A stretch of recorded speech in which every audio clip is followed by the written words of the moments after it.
Hello, coucou ma grande famille, bonjour, bonsoir, ça dépend ya ba air bozo la vidéo nanga. Ezanga bino coach Fezna, la marraine de tous mon amboka na pesi mbote na baibanga banso bo boza kolandanga de partout à travers le monde entier. Kaka ndenge tolobaka na kati na chaîne na biso avant tout Nzambe na première position et puis les restes tout et après. Topé sa papa merci et puis toi tu banini coach Fezna, la marraine de tous. La seule et l'unique, l'ambassadrice des femmes africaines, amemeli bino na poko na lelo. Tope sana nzambe yeme ikolo na pe manatalo. Merci par sa miséricorde. Oyo accordé nga na ope manatalo to yokani to déplaçaki na ba transport comme ba voiture en privé. Azalaki na biso elongo ti to sereni na ba mabota na biso sain et sauf yende to lekise liboso et puis le reste ya nation. Merci les lions de la tribu des Gidan, Yoshua Adonai, les maîtres de l'univers, Papa Banabitiki. Na pesio merci pour na pema na taloza ko accordé bo moinanga kunanga. Tika ite loboko no anguya e sembula manabo moinanga e batelanga e veiller sur bo moinanga banananga.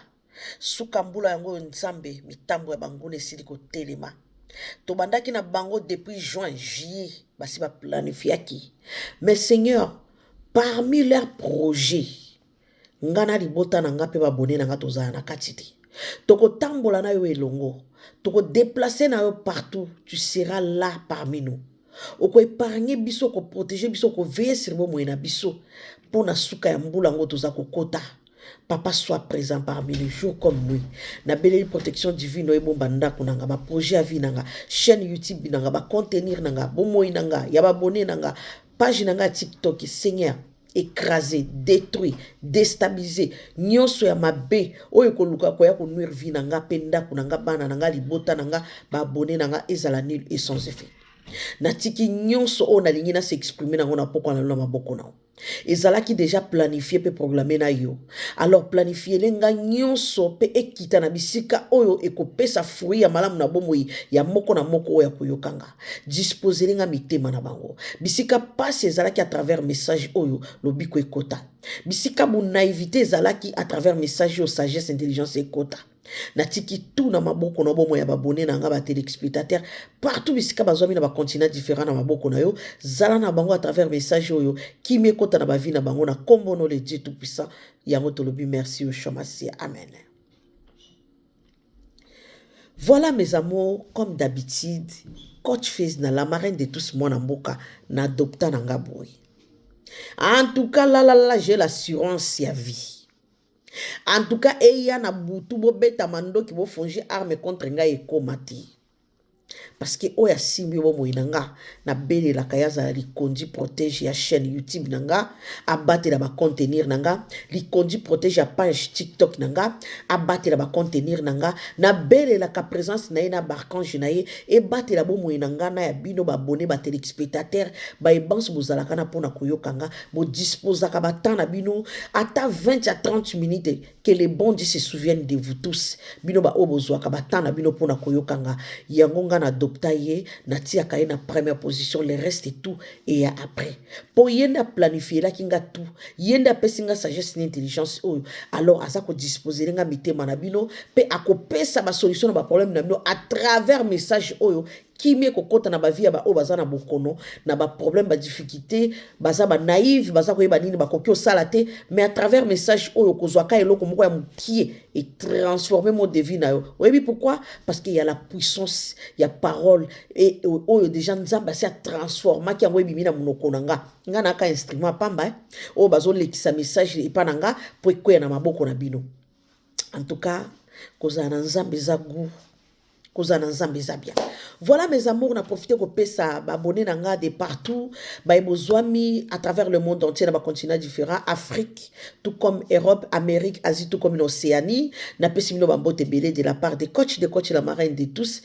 Moi voilà ngeza moi kilo parce que grippe ou tchobetanga depuis dimanche, ti les lonzo tu vas dire na stabilité, mais par amour là bolingo na lingaka bino bo pensaka ta mama Naomi ayelaka biso makambo bien bovandi boye mama Naomi kado ya suka mbula nazala na yaya nanga moko aza na Angleterre oh mama nanga nzambe ya nanga nzambe apambola o chaque année yaya wana bandeko azwa mateya nanga kaka na kochana nuyete. Mais juste quand mateya nanga transforma vie de couple na ye. Ma yaya d'amour, I love you. I love you so much. Yana ngana oka peza epakolami chaque année. Ma Naomi code que nous ria. Ma Naomi code que nous Western Union. Na o tia kimia na ndako na mama muto mokila pesa nga ngote. Bozala reconnaissante na vie. Na forcé binote mais bozala reconnaissante na vie sala kitoko. Ndeko mususu pe na États-Unis asala penga surprise ya boy. Azala yekutu bikolo. Entre ivoirienne babiloko moko abongo. Maman Naomi, en tout cas, vraiment, je te suis souvent, vraiment, tes conseils, ça fait quelque chose dans ma vie. Regarde ces codes-là. Yo, kazanetika opesi maman Naomi mbongo mo maman Naomi aki osuma mo eloko alia. Mais derrière geste wana, c'est la bénédiction qui vont te suivre. Oui, il faut qu'on apprendre dans la communauté nanga kozalaka bato ya mayeli. Bozalaka ba ingrate te. Tango muto azo contribuer na ba vie na bino, bozalaka bato bozana bwanya.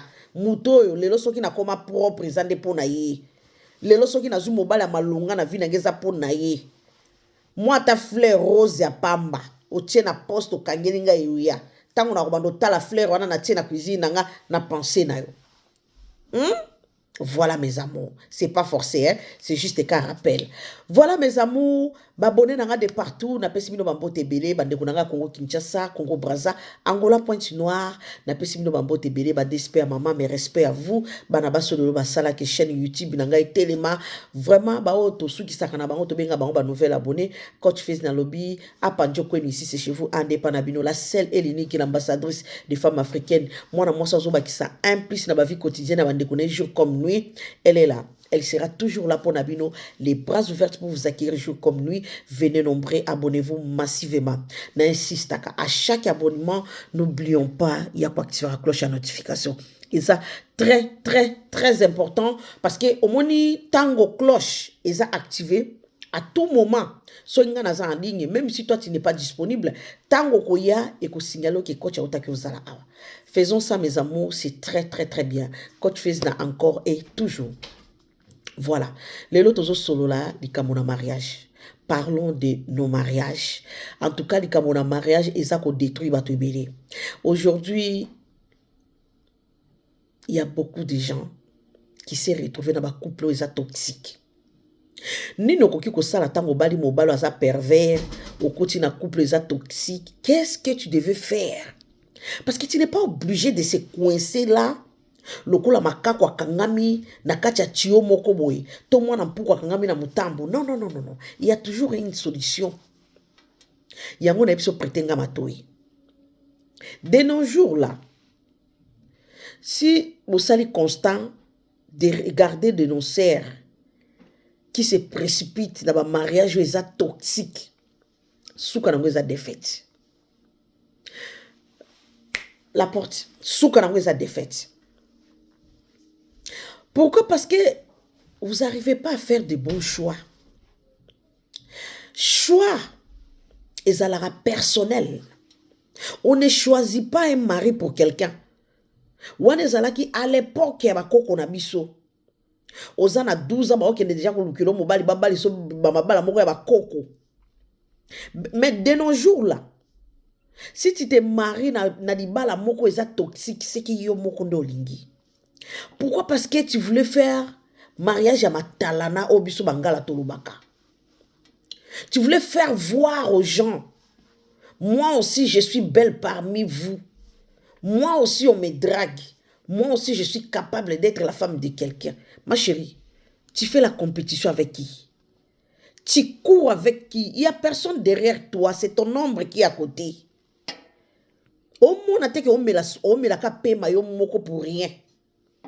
Benga na baso basala ba tapage ya kuluka makamba ko bala suka nango mariage ba compétition wana ba compétition, ce sont des mariages toxiques.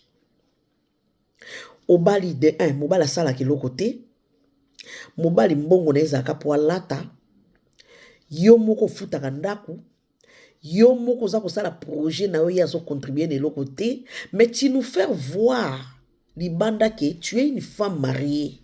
Tu es la femme de quelqu'un, ma chérie. Ça sert à quoi de vivre dans un mariage toxique comme ça? Ça sert à quoi de vivre avec un homme pervers qui ne contribue rien? Avant le mariage, tu étais une femme dynamique. Une femme avec plein d'énergie. Quand on te regarde comme ça, on t'apprécie, on t'admire. Mais depuis que tu es entré là où tu es coincé là, tout ça a basculé dans ta vie. Tu n'as plus d'énergie, tu es bloqué, tes projets. Tu étais une femme dynamique, la force est là, on t'a épuisé. Dis-moi, la solution c'est quoi? Je vais te donner la réponse. Ici là, on ne vient pas détruire, hein. On aide les gens de s'orienter dans les bons chemins, dans les droits chemins. Parce qu'il y a des femmes qui font des erreurs. Tu es en train de faire la compétition avec qui, ma chérie? Pour les problèmes de mariage, là où ça peut coûter ta vie, là, la vie de ta famille ou de tes enfants, là, tu vas faire la compétition avec qui? Tu voulais faire voir à qui que toi aussi tu es la femme capable, que tu vis avec un homme, tu dors avec un homme. Ma chérie, mariage là, si tu n'as pas encore bien mangé, rassasié là, il ne faut pas, hein. Il y a une adage chez nous au Congo, on dit, ce qui au lit autodité, si tu n'as pas encore bien mangé, rassasié là, ne prends pas tes doigts là pour mettre dans un trou là.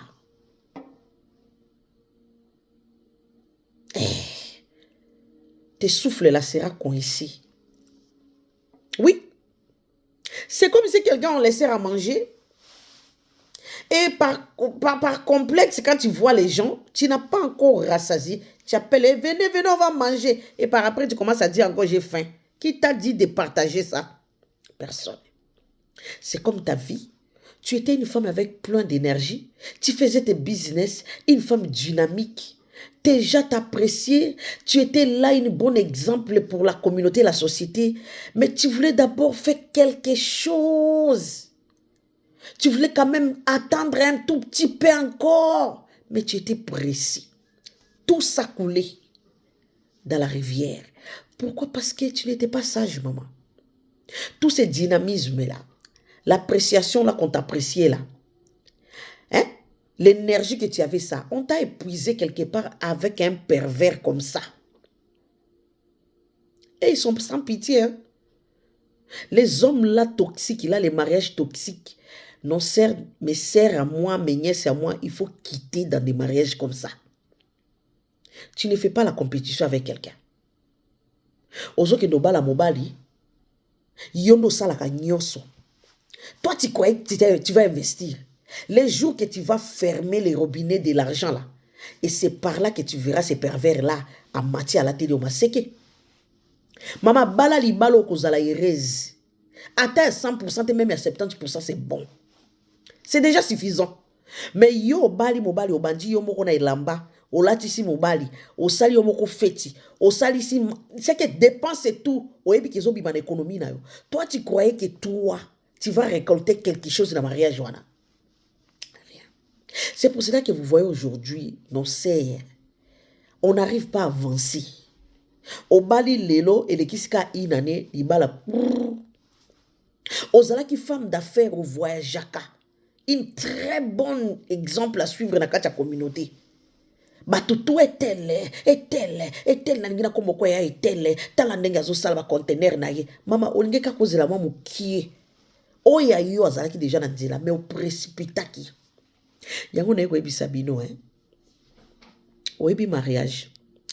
Ce qui, tu n'as plus d'inspiration, il faut abandonner. S'il n'y a pas la collaboration, s'il n'y a pas l'harmonie, s'il n'y a pas la solidarité,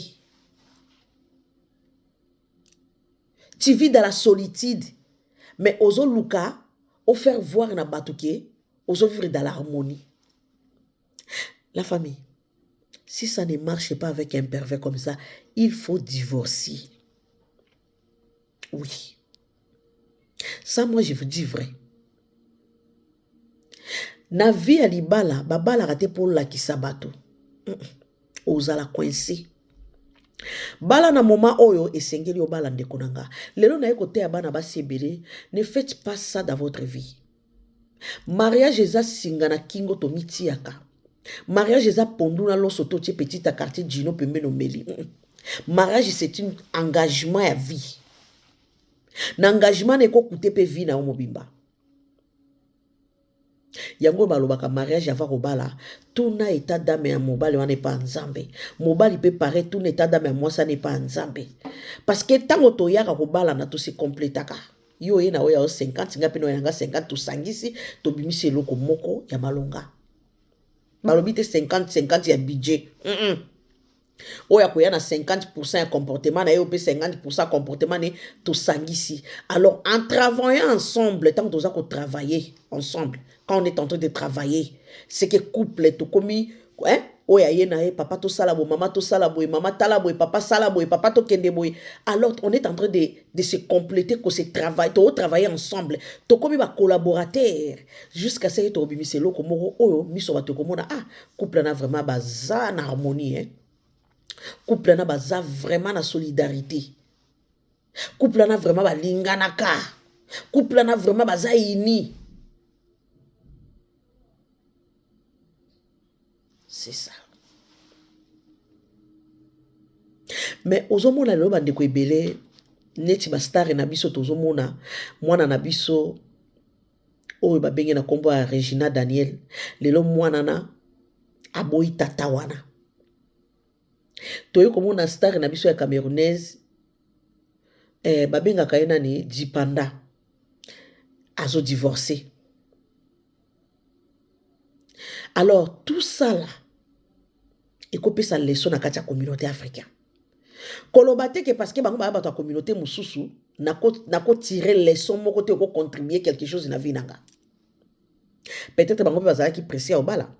Tokena na mwana na biso Regina Daniel. Tata wana lelo aza soki na 65 ans, mwana na komi na 25 ans, soki 26 ans. Abala ki na jini, soki 19 ans. Mais lelo tata wana azozo audace ya koya koluka ko détruire ko salir mwana wana ki aza des fois ya basi, mwana na po beta na tata mi na mbetu fi aleka na putulu. Or mama ya mwana wana azala ki influencer na tata wana. Oko kene kobalisa mwana na ona pervers ya boyete pona na epité po mwana lelo akomolo baba vérité tata wana soki asakani na kobimisa basekele tout ndenge adjabatu. Bomoni après mariage ndenge bitumbi komaka guerre ya 100 ans. Soki moko azana makasi te moko akolia moninga.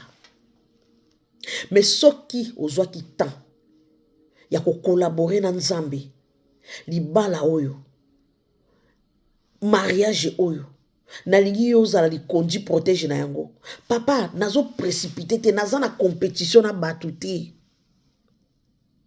la kisanga si réellement mobala na zayanga la kisanga si réellement moi si na zayanga Dieu ne m'a jamais akoya akolakisa yo akofongolela yo penza banzela bitala tala oh yo lingaki kota na kati ya libulu oh yo lingaki osala buzoba mais Dieu t'a révélé lelo mwana wana azo regretter pourquoi bimana tata wana pourquoi botana tata wana mais bana baza déjà wana bakomaki tina ba niveau ba justice akangisi beau frère na ye ya mwasi. Et comment qui peut maman moi si penga kota boloko ba intervention pour moi na yebani azalaki acteur actrice ya Hollywood na maman na ye en tout cas ba aide batunde sali ba wololi tata na yo yebani na sima mwana oyo nyosa mwana nini ya komona ke tata bana ko sali l'étoile ya mwana wana nana poussa ki mwana na kota na mariage ya papa na pervers maman complexe ya mama parce que mobala za na mbongo na nani oh bango pe déjà basaki na mwalo chocho na bango oh ba ko misala pour moi na déjà saki ça comme qui célèbre hein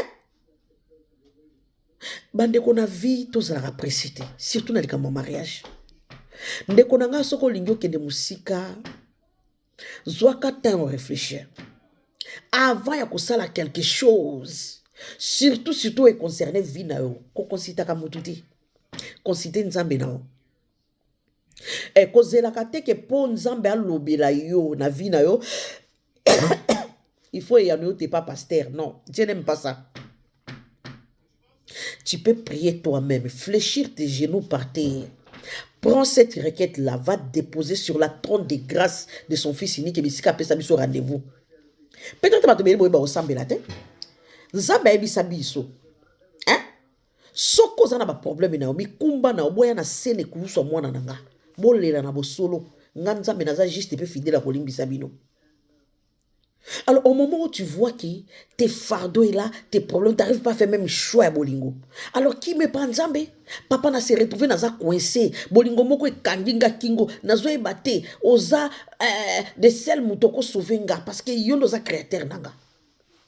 Dieu ne ment jamais. Et il ne se cache pas. Surveille ce qu'on bandoto na yo. Et tu verras. Bandeko totika kokotaka na babolingo par sentiment ozoba la poka ka bato mokili ba mona tala bato mokili ba ko banda ko beta lelo isolo na yo babeti lobi surtout la communauté nanga et où la raté une semaine ezebele histoire ici et la vie continue tu fais ta vie ce que bato bongo ndo ko kende ko sala eloko moko bo lobi kangama na chaîne ya munene na kingo lobi olia moku e koto na kati ya gauche ozuko kwa valete oko ko bimisa te mama libala moko boyebi ke na kozala coincé na kati ya libala oyo. De nos jours là, si tu vois il y a un ça ne va pas. Cet homme là qui t'a épuisé ton énergie, tu n'as plus l'inspiration, tu n'as plus d'énergie, tout est bloqué. Tu étais une femme dynamique, tu étais une femme vraiment, si les gens te voient comme ça, tu inspirais beaucoup de personnes. Mais tout ça, il t'a sissé à bendi yango, à sili sur vidéo, tikali vide. Tu manques des énergies. Tu n'as plus l'énergie. Alors, ma chérie, il faut d'abord précipiter de garder ton âme. Si il te laisse encore ton âme là, il ne t'a pas encore enterré, il faut courir. Cours. Oui. Cours, ma chérie. Va trouver du bonheur quelque part. Ton bonheur, ce n'était pas lui. Alors arrêtez de forcer des relations. Des fois on voit les femmes ici, si se séparent avec quelqu'un, tu commences à pleurer devant les gens. Qui t'a dit que l'amour on force ça? On ne force pas la nature, on ne force pas l'amour. On ne force pas l'amitié, on ne force pas des camaraderies. Ah oui mes amours, la personne qui force toutes ces choses-là, c'est toi qui as un problème, tu vas souffrir, tu vas galérer toute ta vie. L'amour on ne force jamais. Et non plus aussi l'amitié. Non plus aussi loi de la nature. Est-ce qu'on est d'accord? Alors là où tu vois que ça ne marche pas, oh, alliance n'a mis ça, ma chérie, boaka ya monasi, c'est une symbole. Un symbole. Na lo la kuna, tozala ba marié te. Ah, tozo baby sa vie aba tout tozo baka vérité. Parce que beaucoup de femmes aujourd'hui qui s'est coincées, les hommes sont en train de tuer maintenant les femmes, et les femmes sont en train d'empoisonner les hommes. Pourquoi? Parce que coalition est aussi mbatée. Mariage on est à binoté forcé en pour na miso batu bola kisaki on est en couple. Est-ce que tu trouves ça c'est normal? Non mes amours. Yango mama Naomi ayaki ko ebisa bino na poko na lelo ndeko ko força ka vite. Sala eloko oyo na ngonga nango. Luka osala eloko oyo ezo contribuer quelque chose na vie nao. Ozalaki mwasi moko za dynamique. Aux en énergie. En tout cas, c'est très bien. Hein? C'est très bien de se marier. Oui, le mariage, c'est super. Personne ne refuse le mariage. Mais le problème est là, il y a des mariages toxiques. Il y a des mariages toxiques. Il y a des hommes pervers. Il y a des hommes qui épuisent l'énergie des enfants d'autrui. Au quotidien, la vie naie, à vidéo énergie, tout. Tu n'as plus rien. Tu avais tes projets, tu faisais tes business, tu faisais tes trucs. En plus, il faut refuser dans ta vie et attaquer une femme. Mobali moko à côté na vie na yo, à côté yo aux femmes moko sala business. Il faut alinga yo na business na maman. Si ko yondo ko yeba ko conduire vie na yo, ya ko yeba que je suis femme mariée, la femme de quelqu'un et business natala ndenge nini ya ko disposer biloko mibale vie nanga ya mariage na musala nanga. Mais mobali wako ya kokota na vie na yo aye ko épuiser yon énergie. Tu faisais tes business obandaki ko kende ko somba biloko na yo ata soki akobo bana ko kende ko voyager mais comment de ne faire les caca. Tu as droit de vivre comme tout le monde. Ozana besoin pe continuer à remplir au tal et la mobilité. Basi obozala ka mobile akoti na vie no akuti na business no. Laisse ce business là. Yopo yoki yango non. Wana eza de n'importe quoi. Wana penza eza ba n'importe quoi. Mobile wa lingi yo akuti on activité na yo akoyande ko soutenir yo po okende sou de l'avant. Na kati ya business wana to activité na activité zo sala na ça peut contribuer aussi quelque chose pour na ba projet na bino. Les hommes, vous ne savez pas. Tu es entré dans ma vie, tu me trouves avec mon 100 000, na compte tranquille. Mais yo eka na 20 000 na vie nanga. Si ko kuti ngana ba activité na osala, depuis que je suis entré dans ta vie maintenant là, je vois que ça revient un peu du trop, tu n'arrives pas à différencier mariage et na ba business, alors tu vas choisir entre les deux là, soit tu mariage, soit ton business. Non. Mobala moya kana ba loi wana te. Au contraire, tu vas observer ta femme.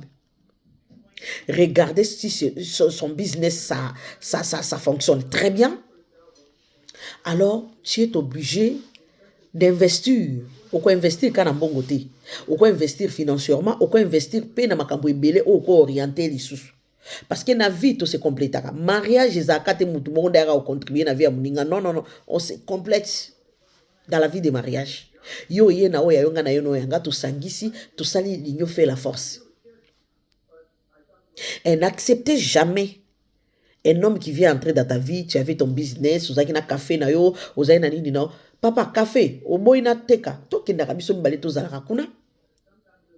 Parce que na café wana ta musumo si azo sala, eza po bimisela bino bambongo, boko so mandako. Boko longa ta musu dans 5 ans na projet à café, bo si café boko mi na hôtel, bo so binda kuna bino bo sali hôtel.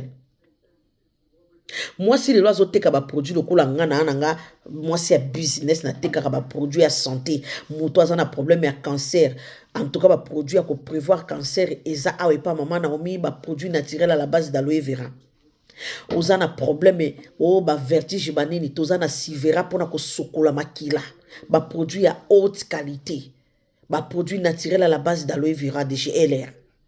Ozana problème ba douleur musculaire malili pe yango ebandi ngana zo teka ba produit na ngambo ya freedom gel freedom gelil tozana ba produit oyo eza ko kende ko bikisa batu na ba diabète ya type 1 type D yo koti na vie ya mama Naomi oyebisi mama Naomi stop mais na lobi te ke mama Naomi aza célibataire nazana mutu na vie na ngai.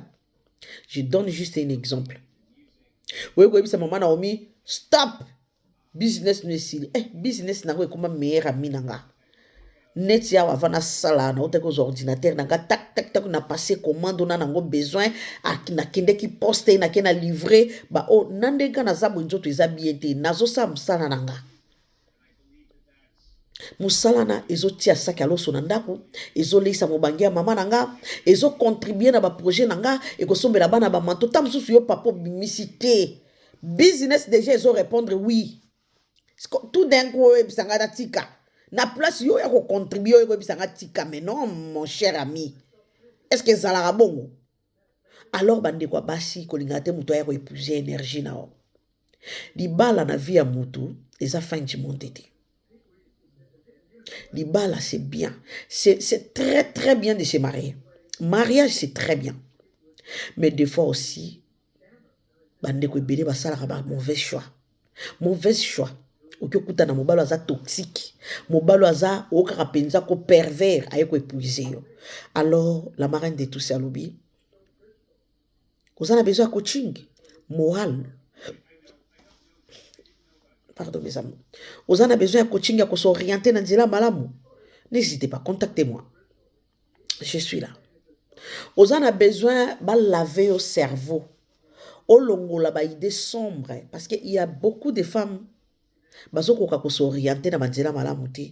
Pourquoi? Parce que ça lui manque quelque chose, de bons conseils, de bonnes orientations, conseils à malamu pour na ko orienter, guide y a ko guider na vie na ye. Que ça tu peux pas faire, ça tu peux le faire, ça tu peux pas adopter, ça tu peux adopter. Alors si tu as ces difficultés là, viens payer ton coaching ma chérie, je suis là. La marraine de tous, c'est je suis là, la gamme complète. La seule et l'unique, je viens toujours contribuer quelque chose dans vos vies là. L'ambassadrice des femmes africaines, je suis là parmi vous. Moi, soit l'ingarabande koni bazana kimia. Nga soki ya boye lokola nga bazala 10. Muto alinga ko kipe via baninga mswazate. Et nanga biso tout aux en égalité. Parce que moi, j'aime toujours là où il y a la tranquillité. J'aime toujours là où la personne respire sa vie. Vit sa vie de rêve. Eh, muto alinga ka vivre vie à souffrance na se ya moya zate. Alors n'hésitez pas pour na coaching. Au benginga au contactenga, mais portefeuille déjà ça l'a bien rempli. Et pour venir me voir en privé, il faut bien rassasier.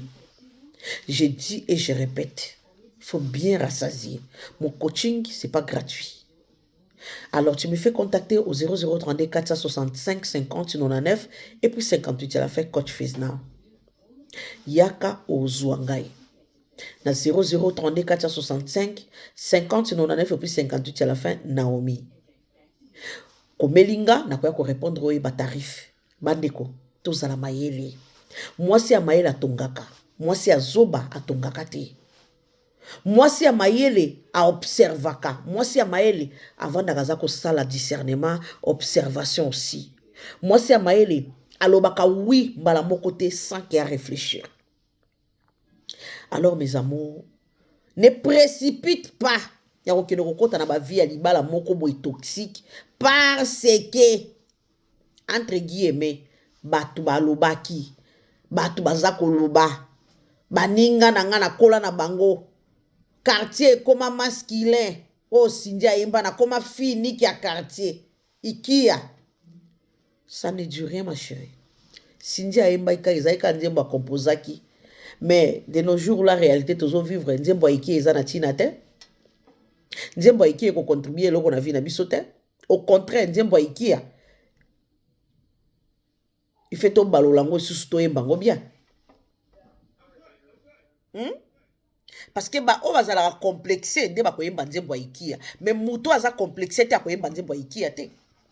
Parce que moi je peux pas gâter ma vie là.